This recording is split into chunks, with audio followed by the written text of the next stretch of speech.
Okay, hello and welcome everyone to another episode of Masculinity Unmasked, the fortnightly conversation that delves deep into what it means to be a man in the 21st century. The topic of conversation for today's episode is No More Hiding, How to Live Life Your Way. As always, I'm joined by my co-host and fellow coach, Greg Styan. Hi, Greg. Hi, Max. And tonight we're very lucky to have with us a very interesting guest, Louise Lewis, who is a mindset, nervous system and energetics expert. Louise, welcome. Thanks very much for joining us tonight. You want to start by sharing a little bit about yourself and the sort of work that you do? Yeah, and thanks both for having me. It's lovely to be here. So I am a coach, and I suppose if I was going to summarize it in a succinct way, I help people to awaken to the truth of all that they are, accept all of who they are, and then go out into the world and live the purpose that they were really born for versus maybe what they got told they should be, what they think they should be, what society tells them they should be. And I use a variety of tools to do that. You said mindset, nervous system, energetics, various different things.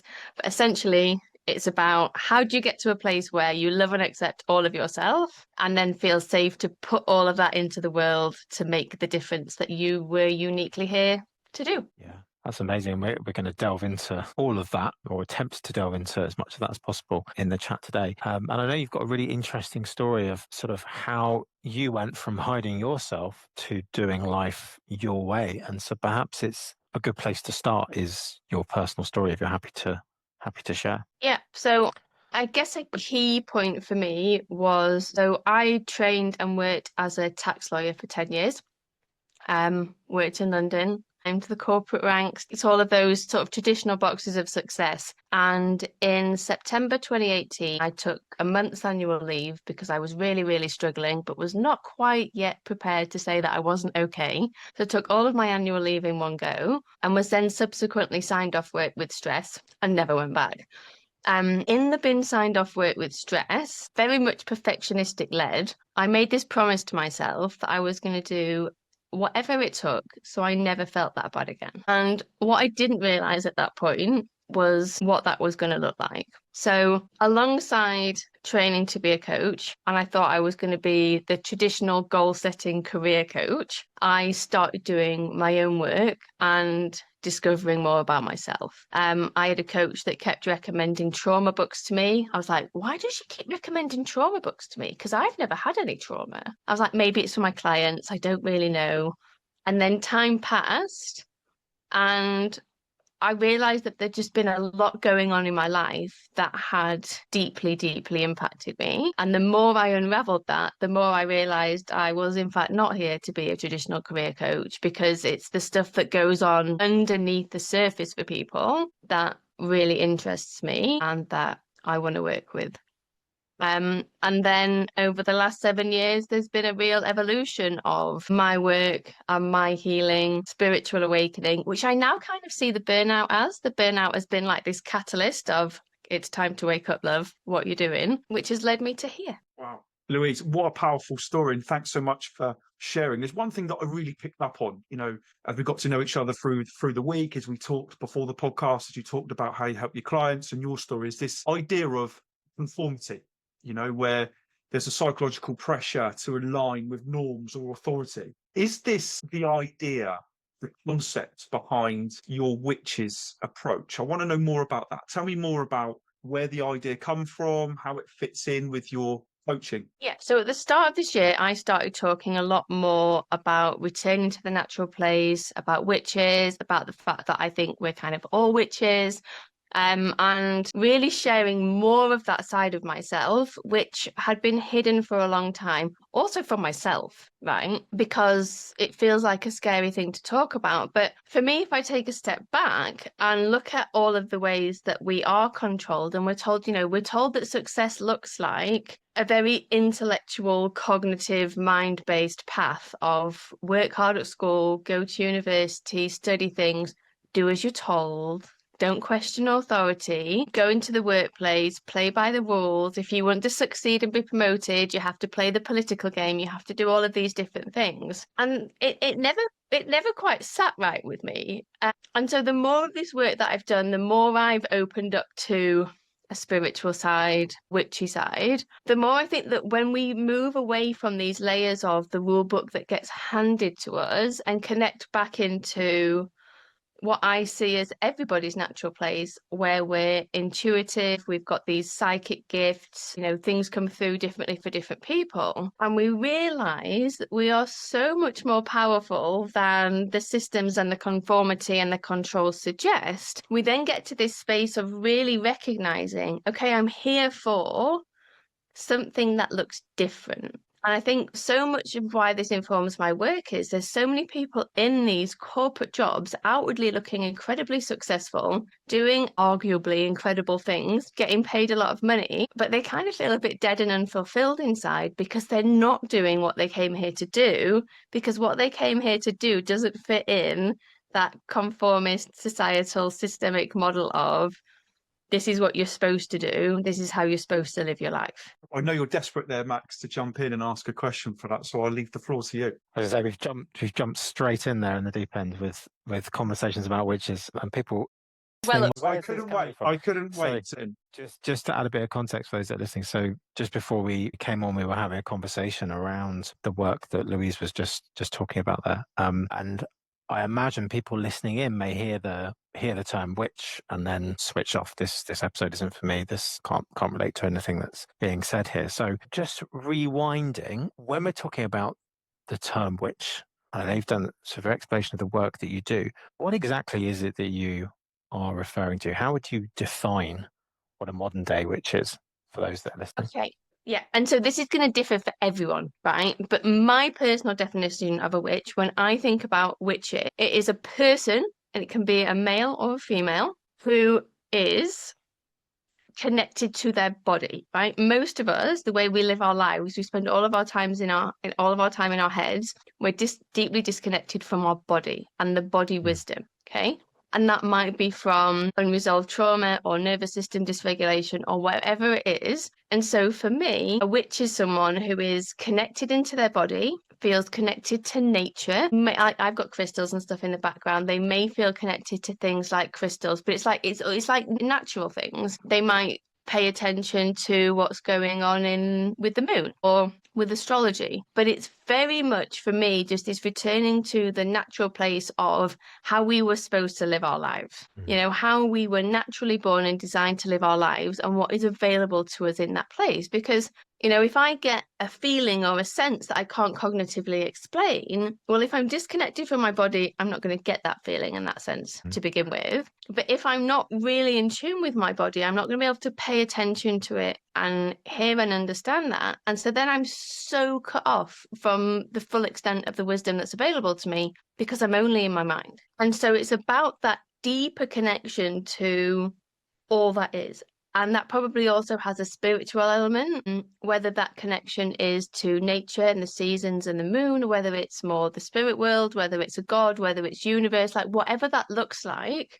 It's just this bigger space than the teeny tiny box that we all get told is the safe conformist box to live from. Now, I think sometimes when people think of witches, they think of like the old wizened woman around the cauldron, or like I've had some comments from people on LinkedIn of like, oh, please don't turn me into a toad. But that's not really what I mean. And I'm sure there is also and I also think there can be this connotation that witches are evil or bad or they're here to do bad things. Well, that's certainly not my approach. And the people that I've spoken to who also consider themselves as witches, it's not their approach either.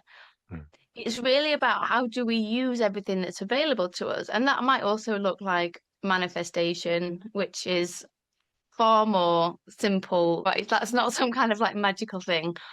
But I don't know if I'm explaining this very well, but that for me is a witch. Yeah. We're just deeply connected. We're just embodied. Like we're in our bodies. We can feel our feelings. We can move through anything. But then we can also connect into the wisdom of, I'll just say, the cosmos, right? As a guide for life. So for me, one of my greatest tools is my dreams. right? So I get guidance for my life through my dreams. Now, that's not normal, but that for me is kind of part of being a witch. And other people would term it differently. Witch is, for me, is just, it's just an easy terminology that people kind of get or not. Yeah. Well, we're sort of conditioned to stay in our heads, aren't we? And then suddenly some of us realize that we can drop into our bodies, and then we can realize we've got feelings and emotions, and we can be intuitive there. And then some of us go even further and realize that outside of our bodies, there's intelligence that we can tap into. It's like a process that we can go through.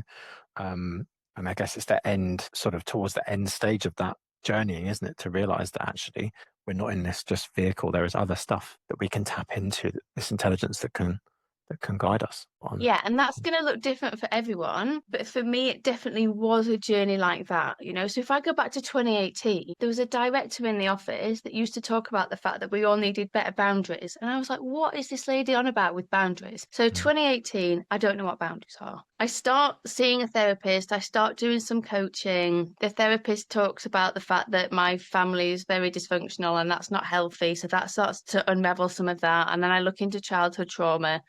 And I then have all of this cognitive understanding of everything that happened that got me to there.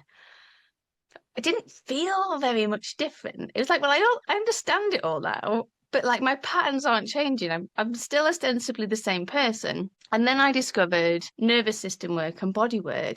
And I was so deeply disconnected from my body that the very, very basics of like even just the tapping on the back of your hand and looking at your hand, this is my hand, is part of my body. It's like one of those real basic, like, how do you start to get into your body? I would dissociate when I did that because I couldn't be in my body. It was so intense. It was so hard for me. Or even the thing of like, just hold yourself and feel how it is to hold yourself. It felt horrendous. I couldn't do it. And so over time, I then was more able to be in my body. And then, like you say, greater things opened up.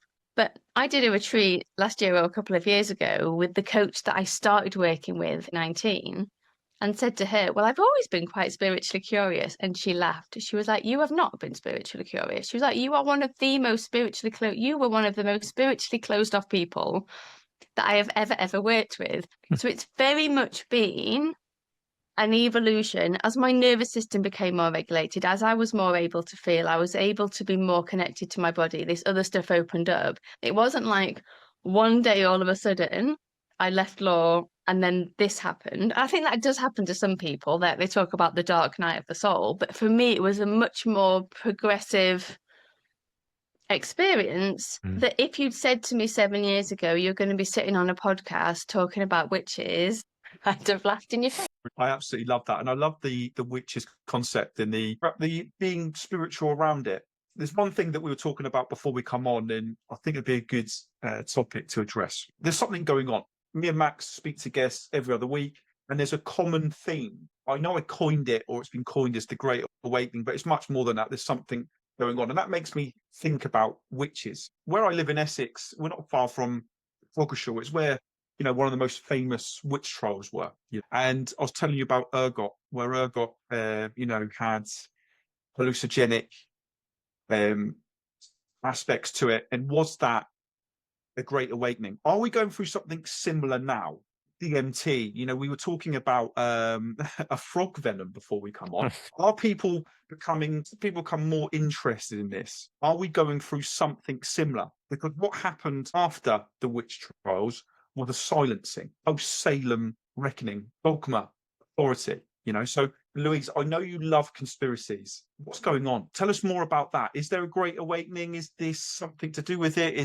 How does this link with your witches concept? So I think there is a Great Awakening, and I think whilst in some spaces and for some people the Great Awakening might be being supported by hallucinogenics, herbal plants, whatever, I think it's kind of happening anyway. And I think we are at a real pivotal point in humanity. And this will either make sense to people because they'll be like, oh yes, I can feel it, something is going on, or it won't, right? But there is a something, and whether it is because we are on the verge of New Earth, if you look at the astrology, we've just entered the age of Aquarius. If you look at numerology, we're in a 9-year, which is all about things breaking down. But there is for sure something. Okay. And I believe in reincarnation. So I believe that we are souls having a human experience and that we've had lives before. And I think that many people have chosen or been sent or been called to reincarnate at this time to help with whatever this great collective awakening is. And where this feeds into the Wealthy Witches program is, I think there's a lot of people out there that have this sense that they have a greater mission, a purpose. There's an impact that they're meant to be having, and they can sense it and they can feel it, and they might know what it is, or they can't quite tap into it. But because of, what has happened to witches in the past, what's happened to women in the past, what's happened to men in the past, there's like a part of them where it doesn't really quite feel safe to be seen and to be visible. And so what they aren't doing is fulfilling the mission that they came here to fulfill. And so the whole point of the Wealthy Witches Mastermind is to take people through a process and a journey of connecting into their mission, but also working through things like the witch runes around money, around visibility, around power, around, the fears, all of the different things that go on, and how this connects into what we can call conspiracy theories. Though, as people who are into conspiracy theories always like to remind me, conspiracy theory was a term coined by the FBI after JFK died to try and put shade on people that were like, should we look into this in more detail? Is that we have been suppressed and oppressed for a long, long time, and women have been. I know it's happened to men as well, but from the context of women have been villainized. So we were talking before about, even in the Bible, you've got the story of Adam and Eve, and there's Eve there tempting Adam to eat the forbidden fruit, which apparently was the whole downfall of humanity. And then if you look at the way witches were treated, like a lot of so-called, some of them might have been actual witches, but a lot of them were just they were the medicine women, they were the midwives, they were the mothers. They were doing all of these things, but they were dangerous because they were connected to their intuition and their power. Because the thing is, when you have access to your own mind, when you can think for yourself, when you can feel, when you actually trust your intuition, all of the nonsense that gets fed to you that's designed to make us fearful and controlled and to do as we're told and to stay on the treadmill of life, it can't work anymore because we see through the veil, we see through the control, and it's like, well, no. And so I think there is it's almost like a reclamation and a remembering of actually, we're so much more powerful than we've been led to believe for a very, very long time. I saw a stat recently, I might mess this up, but it's along the lines of our conscious brain, or our consciousness in the daytime uses 5% of our brain's capacity. Well, what happens if we can tap into the other 95%? Not necessarily even all of the 95%, and what's in that other 95%?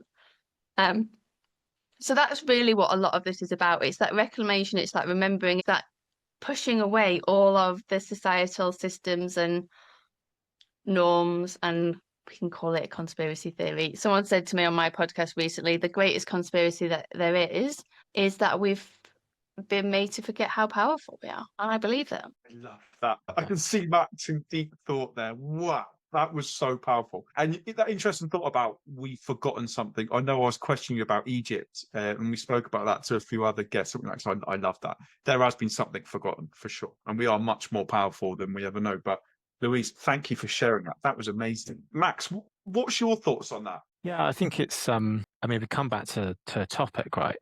This hiding from self and then moving to a place where we're doing life our way. This is an example of that, right?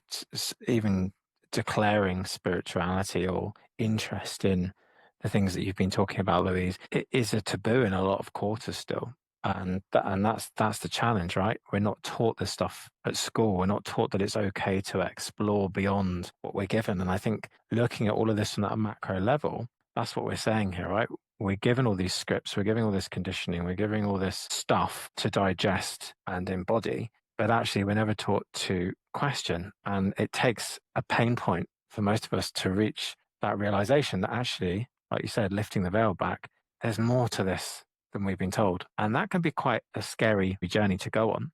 That's why it's so great, the work that you do. I'm just thinking some people might be listening to this and thinking, okay, well, I'm not there, right? If they've made it this far in the podcast with all the stuff that we're talking, but they're thinking, I'm not there yet, or I can't relate to that side, but I can relate to being burnt out, wanting more, being fed up, this pull to something else. What do I do? Where do I go from here?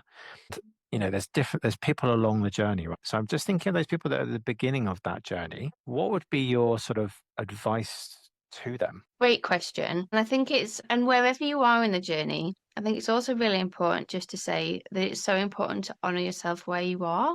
There's no point comparing one person's journey to another person's journey. But if I think back to, more of the start, things that either were helpful for me or would have been helpful for me was this. I had this deep knowing inside me that I was meant to do something else. And I trusted that. Okay. Some of that was blind naivety, right?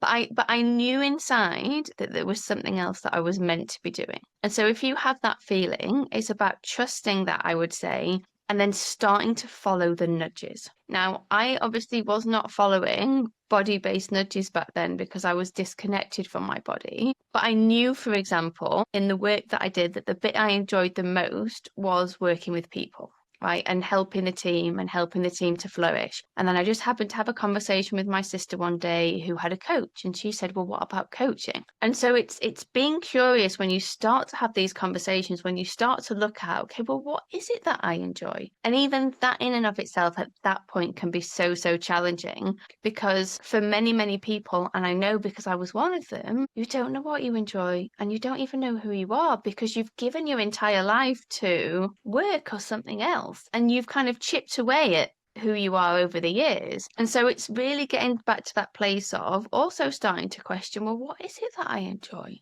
Or what is it that I need? And it sounds so basic, but it's little things like, am I tired? Okay, well, maybe could I rest? Am I thirsty? Do I need to go to the bathroom? All of these little things just to start reconnecting back into who you are, what you want, and then being really, really curious, and then without trying to put pressure on it or like, I need to sort this out immediately. I need to get out this job. I need to find my purpose straight away. It's like, can you just let it evolve and unfold? But perhaps just putting you and your health a little bit further up the list so that you're taking care of yourself as you evolve and do this stuff. And because it's all a very natural progression if you allow it to be. Right, a lot of that. Fascinating stuff.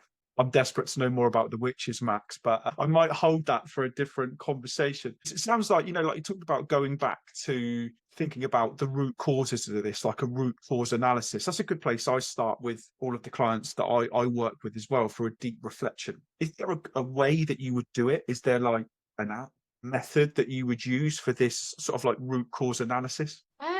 So I don't necessarily like following particular formulas, right?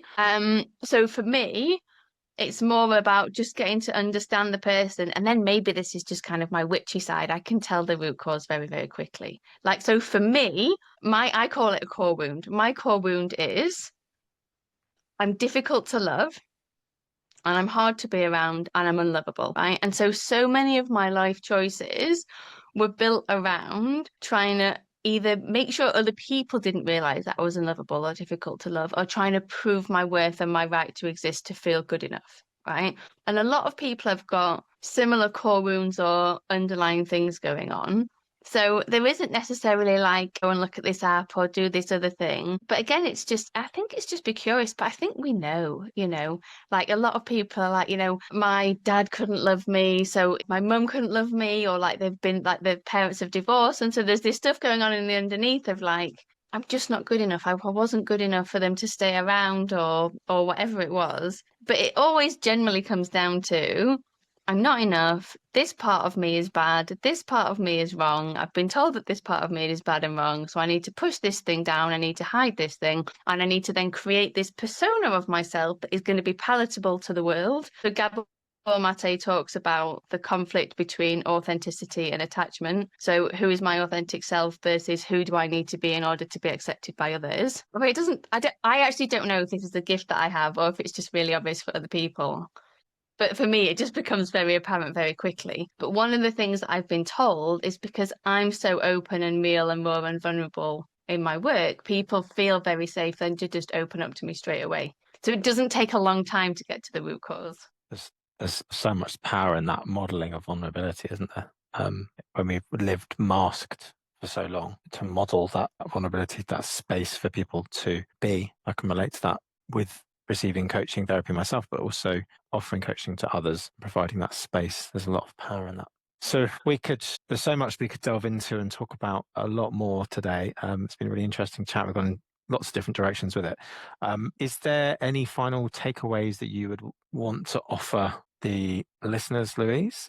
And I'll come to you, Greg, as well. Yes, if I was going to offer one takeaway, it's whatever your version of this looks like, start to really, really pay attention to where life is trying to lead you. Like if you know in your heart that there's other stuff that you're meant to be doing, try and look past the fears and the I can't do this, or it's impossible, or I can't make money doing that, and just start to follow the nudges. And the second thing is always put yourself first. I'm sorry, it's not selfish. Always put yourself first. Prioritize your health above everything else. Remember that your health is multifaceted, because you can have a zillion problems until you have a health problem, and then you have only one problem. So that would be my big takeaways. Take care of yourself, follow the nudges. Love that. I reframed that the other day with somebody. It was in a group session, and we changed the term selfish to self-full. How can I nourish myself and fill my cup? How can I be self-full? And I thought, I'm onto something here, and Googled it, and somebody else had already come up with that term. Greg, any final thoughts before we finish up? Yeah, there was one. I think I picked up on something that both of you said there, and I really got it from that root cause analysis answer that you give, Louise. Is I think we live in a society now where everyone wants something quickly. The idea of an app, the idea of having that quick information there and then. But actually, something like this, like vulnerability, it takes time, doesn't it? A much deeper dive. You talked about is following the nudges. I love that. And I think that's the real power of coaching as well, especially having someone help you and guide you from the outside in, is to find that way. And it's not a quick fix. Louise, such a real powerful message that you've got. And the fascinating for me, Max, is that everyone that we speak to, whilst everyone's story is different, we're all picking up on the same vibe, that there's something going on, that there's a change. And I don't think the change is all bad. I think that I said this in the last podcast. I think there's lots of positives. People are becoming more open to this, more comfortable with being spiritual. You know? Yeah, I mean, there's certainly an awakening of sorts going on, isn't it? People are waking up to wanting more. Well, thank you both very much for delving into this. It has been a really interesting chat, and thanks for everyone who has been listening. Louise, if people want to get in touch with you, we're going to pop your details in the show notes, but do you just want to quickly say what's the best way? Yeah, I mean, I would say send me a message on any social media platform. I'm very approachable. I'm happy to help. If there's stuff that I've talked about today that you've got questions about, come and ask me. The website will be there as well. And there's tons of free stuff on there that you can dive into as well if you want to know more. And I just want to say thanks so much for having me on. It's been a pleasure. Thanks so much for having you on, Louise. It's been really interesting. And if people resonate with the topic, you're interested in reaching out and chatting further, you can contact us. We can put you in contact with Louise as well. And I am sad to say that's the end of the first season of Masculinity Unmasked, but we plan on starting up a second season. Greg is moving to Vietnam, and yeah, we plan to take stock and a revival at some point in the foreseeable. But I hope everyone has enjoyed this podcast series so far, and yeah, we'd love to hear your thoughts on topics for the next season. Thank you very much, both, and take care. Cheers. Thank you.